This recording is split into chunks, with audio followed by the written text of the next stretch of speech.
from track-ready performance to environmentally friendly. You guys see our positioning, you see our advertising, you know what we're about. We're FIAT, so when we launch a full battery electric car, we're not launching it with engineers in lab coats or somebody wearing hemp sweaters. We're going to make sure that we have a very technical car, best electric car in the industry, in our opinion, but we're also going to make sure that it's the best looking car. Because, let's be honest, there's a lot of choices out there to go green. And customers aren't that familiar with those technologies. The reason that they don't want to pay more is they don't see the value in them yet because they don't understand them. So the biggest challenge to electric cars is people say, I want to be green. I want to be environmentally friendly, but I don't want to pay $12,000 more for it. If you make it easy for me, I'll do it. Make it even more complicated. It's not a choice of technologies. Now when they decide on battery electric, in the next 24 months, they're going to have 18 choices. Now their heads start spinning. Okay, now I settled on battery electric. Now I got all these other choices.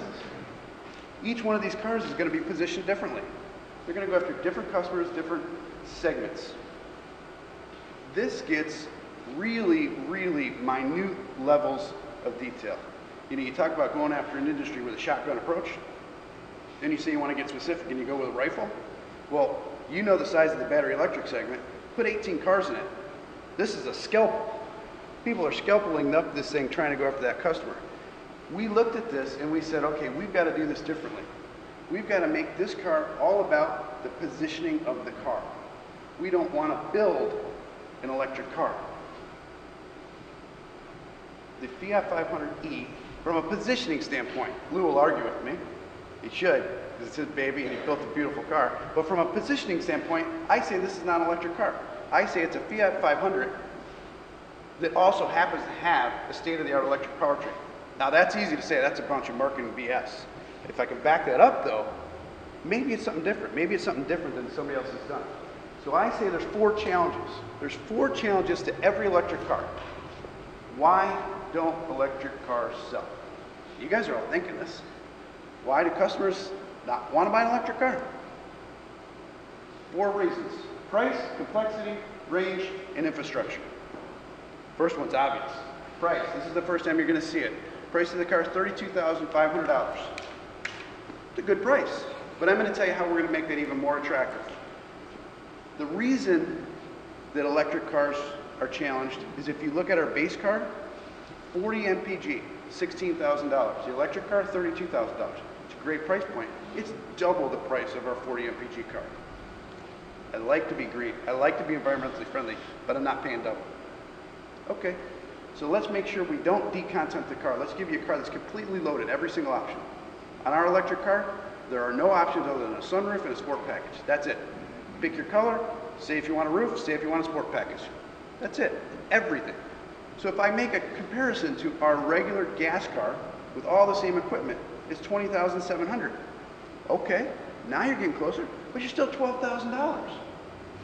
I want to be green, but I don't want to spend $12,000 more.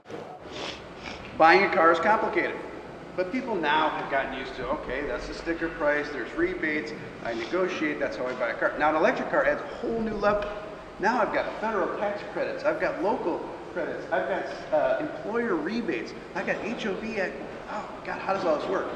I'm going to get frustrated. Forget it, I'll just buy the gas car. It's close enough. Range, daily use range. How do I know if I can get to where I need to go? How do I know that I can get to work, run 3 errands after that, go to the gym, and still make it home?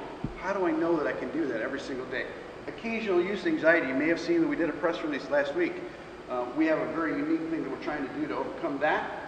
And range consistency. We have a heated and cooled battery pack, so you know that the best-in-class 87-mile range is going to be consistent. And infrastructure, location of charging stations. How do we find them? How do I know where they are? I know I got one in my garage, but how do I know that I have them in my route, on my, near to where I work, things like that.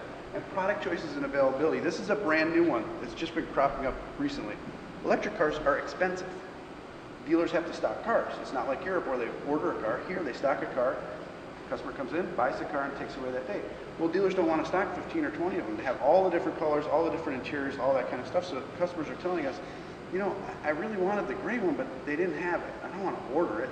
So what we did is something I think is pretty unique. we're actually going to have distribution centers for them to pick up the car. Not pick up the car, the dealer will pick it up for them. But the dealers will have a couple in stock, and then we'll have a Southern California and a Northern California location that stocks all the inventory. So within 24 hours, if you gotta have the gray one with the black seats and the sport package, you can have it in 24 hours. Unique advantage for us. And then the smartphone app. We have a very unique smartphone app that Matt's going to take you through in great detail. And I said there's only 2 options on the car. Nothing is optional. Everything is included. So our smartphone app is going to help you find charging locations. It's going to help you map out your route. It's going to let you pre-cool your car. All the stuff Matt's going to take you through, standard. It's not optional, and it's available, obviously, since it's standard. Like on some cars where you can't even get it as an option. Range. The biggest thing on range is we know that we have a best-in-class 87-mile range. We know that we're heated and cooled battery pack. We know we have that. We know we have the less than 4-hour charging time. But what we think is really unique is this. We call it the FIAT 500 E-Pass. Now, it sounds a little complicated at first, but the way this works is, okay, I've thought about this. I know that I drive 20 miles to work. I know that when I run my errands, electric car is perfect for me. But once a year, I take a trip to visit my relatives out east. What am I going to do? Every time you buy a FIAT 500, we set up a business account for that customer. People say, why didn't you do it at the dealership? Why did you use Enterprise? Well, I have 200 dealerships across the country. There's 6,000 Enterprise locations. 6,000 Enterprise locations located within 12 minutes of 90% of the people that live in this country. So there's one close to everyone. We set up a business account for every buyer, and we put points in their account. The points will get you 12 days of alternate transportation per year. So if you need to take a vacation for 7 days, come on in, pick up a car. It's done. You got a business account, give your name, take the car. You get a standard vehicle. You get a 500, 500L, a 200, and Avenger. Let's say you need to move your kids into college. You need to move them into the dorm. You need a pickup truck. Okay, call ahead, tell me you need a pickup truck. Use your points. You may not get 12 days. Now you may only get 11 because you use more points to get a pickup truck. But you can then take a pickup truck, take your kids to college. You want to go to Disneyland, you need a minivan. Okay, take points, use the minivan. We're making it as flexible as possible to overcome what we see as a huge, huge stumbling block to what you Then on complexity. We've done a couple of things on complexity that we think are pretty unique. First thing is we looked at all the competitors and how they overcome tax credits and how they overcome all of the complexities behind buying an electric car. And everybody has the same thing. They have PDFs on their website that say, this is what a tax credit is, this is how you do it. It's very dry, right? So we tried to make it a little more interesting, and we're going to actually give you a link before the embargo that's going to give you a little hint at this. And we actually set up a kind of a dating website where you actually go in and you punch in your zip code, and it tells you, okay, based on your zip code, how many miles you drive to work, what types of vehicles you like, and different criteria, just like you're going to a dating website. It'll tell you the perfect car for you is the FIAT 500 Sport 40 mpg. Or it'll say, you know what, you're a perfect candidate for an electric car. Let me tell you how it works. And then it walks you through videos of, here's how a tax credit works, here's how charging time works, here's how range works, here's how our nav apps work to find charging stations, all of that. A little bit clever, we think. And then the biggest thing is, we want to make it easy and user-friendly so that they come in and look at the car. The key is to get them in the car, and you'll see this today when you drive it. Get in the car and drive it, and all that fear goes away of, what's an electric car? When they drive it, they go, this is a great FIAT 500 with a really cool powertrain. So we got to get them in the dealership, so we want to make it really user-friendly. And then we hope that we never run into a situation where they get there and somebody can't answer their question. What's a tax credit? And the salesperson can't explain it well enough. So in every studio, we will have that phone. It's an internet-based phone that actually doesn't dial. You pick it up and you're immediately connected to our electric hotline.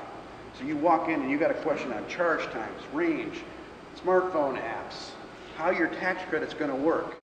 Pick up that phone. If they can't answer it, you pick up that phone. We've got an expert on the other end of the line that's going to answer any question that you have. You get home that night, you forgot something you talked about, dial back into the number. It is a phone number behind the scenes. Dial back into the number and you can get the same information again.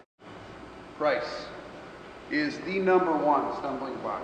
I said that comparably equipped, the car's $12,000 more expensive. People are not going to spend $12,000 more. There's some, but it's a very small number that will pay $12,000 more for that technology. So we think we got really aggressive on the pricing, $32,500. We also have included in that a $2,000 rebate to launch the car. So if you net all that out, you also get a $2,500 California rebate. You can get the car down to $20,000. Okay, I'll put that off to the side. That's an interesting number.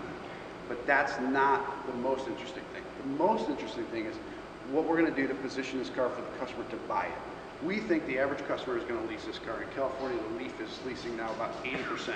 So leasing is very attractive for a new technology. So we want to make sure that we have a very attractive lease price point for this customer. So our lease on this car will be $199 a month with $999 down.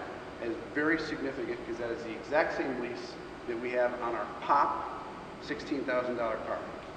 So we're going to say, take price off the table. The choice is yours. Do you want 40 MPG or do you want 108 MPGE? Same price. So we think we're trying to address every possible stumbling block and give them those choices. Now, I could get a little crazier with this math, and I can tell you that we can go deeper. I can tell you that it's $199, $999 down, doing nothing. But that's not real. I can really drill this down a little further, and I can say in the state of California, you get $2,500 bucks. If I take the $2,500 bucks off, this thing's now $166 with nothing down. And you guys all know, if you live in certain municipalities in California, you get even more. So you can get this thing down to 95 bucks with nothing down. If you work at Google, you get another $5 grand, but none of that's important. What's really important is that we're going to say we've taken all the objections off the table to get you into the dealership. Not all the objections off the table for you to buy the car. We want to get you in and experience the technology because we think we have the best car, and if we can get you in and drive it and experience it, you'll realize that it's not an electric car. It's a Fiat 500 that also happens to have a state-of-the-art electric powertrain, and we're going to give it to you for the same price to try and get everybody comfortable with this technology. But it's a Fiat, so we're going to make sure that we kept all the driving characteristics. You guys are going to see that today. Probably the best thing that we heard yesterday after the drive was two things. My favorite was on the Abarth. One journalist actually admitted that he was scared. Never had that happen in all the drives that I've been on that a journalist admitted that he was scared. And the second thing was somebody admitted on the electric car that they forgot it was electric. My God. Lou, is that the best compliment you could get? It's the prices. I wish we could have recorded it.